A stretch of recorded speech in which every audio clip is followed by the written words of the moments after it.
Richard, start us off. Yeah, I'm just wondering if we start with Hugo Ekitike, your reaction obviously to the goal, but also with the sending off. We talked last season about how you have to make sure you don't go down to 10 men. So, did it feel needless? Did it feel stupid? How did you feel about it? No, I would prefer to start with something positive, which is not positive, but the tribute we gave Matt Beard was, I think, of Liverpool standards. So how the fans always do this is something what it makes me proud to represent this club. How we always find a way to be so respectful for people that have done so much for our club. So. And then we go immediately, because of your question, to the last minutes of the game, where Hugo got a second yellow card. That is, what were your two words? Did you think it was needless? Did you think it was... That was needless, yes, and? Did you think it was a bit stupid? And it was stupid, yeah, it was. So I can, in the first one, was already needless. And to a certain extent stupid, because you have to control your emotions. And I know how hard it is if you play Premier League or every league in the world. If you are number 9, then the defender can almost do everything he wants. And then when you shirt pull a little bit or you push him a little bit, then you get a free kick against you. But it's always the best to control your emotions. And if you cannot control your emotions, do it in a way that it doesn't lead to a yellow card. So I think I said when I got my red card against Everton, that's always stupid, because it is you can show your emotions, but if it leads to a yellow or red card, then it's stupid, and that's what happened in the first yellow. And then I told him as well, and I said it to numerous media already.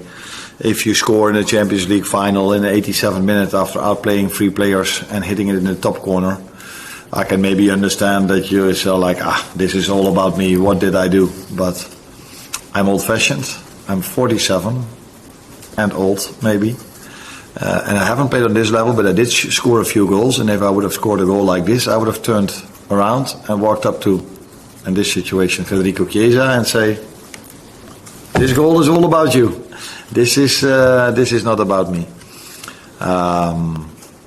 So yeah. Needless, not smart. You call it stupid. I call it stupid, by the way, as well. Paul?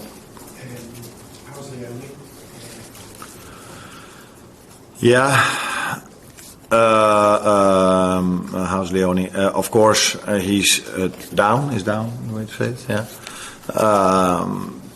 Because for him, it didn't feel good immediately, but this is something now we have to, how do you say it? Do research on or assess. And normally these things don't happen in 5 to 10 minutes. You have to wait for tomorrow to see how he comes in, and then maybe do an MRI scan to know more about how serious it is. But normally the emotions of a player tell you a lot. I saw during the weekend a player in the Dutch Eredivisie who went out completely in tears, and he felt himself what was also Ruben van Bommel, by the way, at PSV. And a day later it proved to be that he was right, but let's hope for the best. It's not his shoulder. It's not his shoulder.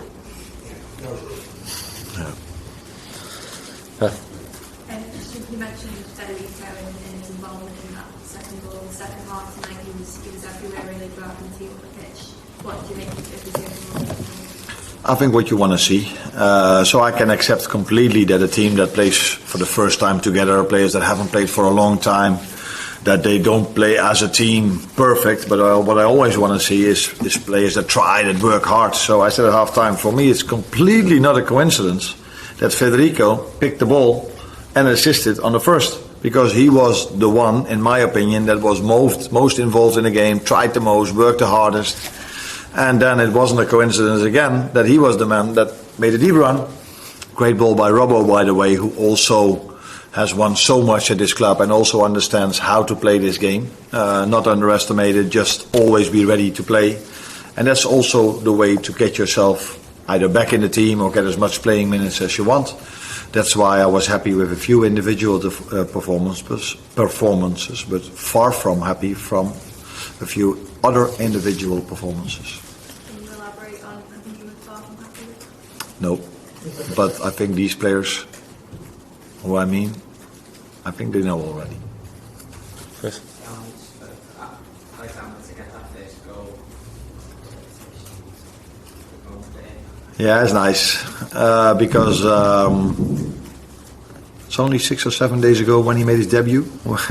I just asked, was it 2 weeks ago that we played Burnley? He said, no, it's only 1 week ago. So time goes so fast that sometimes you don't understand how long it took.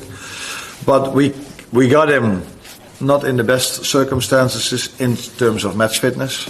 So we have to build it up, and the downside to that is that you cannot play a player 90 minutes, and if you only play him 45 or 30, or again like today 45, it might then normally take a while before he scores his first goal, because we can all understand if you play a player 3 times 90, it's a bigger chance that he scores a goal than when you play him 45, 30, 45. And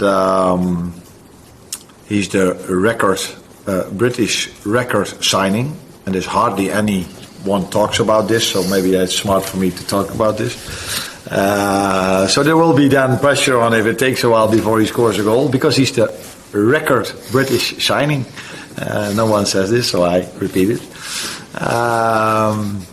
So yeah, I think the best moment to start to see where he is and how much he can help us. You can already see that he can help us, but the best when he comes back, hopefully from the Swedish national team, when he stayed fit, played there many minutes, plays for us in the upcoming weeks, a few minutes. Then I think after that, then his pre-season has ended and we can expect even more from him. But till now, I'm very happy with what I've seen from him. Brilliant, thank you guys.